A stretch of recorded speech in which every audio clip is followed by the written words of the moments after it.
Il a convoqué une conférence de presse à la hâte pour tenter d'éteindre l'incendie. Appelé à démissionner par de plus en plus de démocrates, mais aussi de républicains, Jeff Sessions soutient qu'il n'a jamais évoqué la campagne de Donald Trump avec l'ambassadeur russe en poste à Washington avant l'élection. J'ai décidé de me récuser de toute enquête en cours ou future liée de quelque manière que ce soit à la campagne présidentielle. Cette annonce ne doit pas être interprétée comme la confirmation de l'existence d'une enquête. Je n'ai jamais eu de rencontre avec des officiels ou des intermédiaires russes à propos de la campagne de Donald Trump.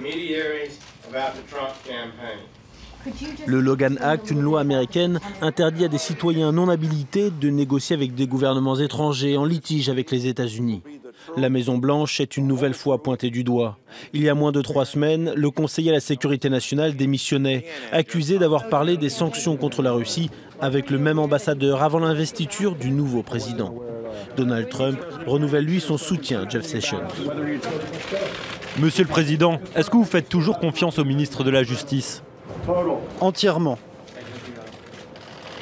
Dans la soirée, USA Today a publié de nouvelles informations sur son site internet. Le quotidien affirme que 2 autres membres de l'équipe de campagne de Donald Trump ont eu des contacts avec l'ambassadeur russe en marge de la convention républicaine de juillet dernier.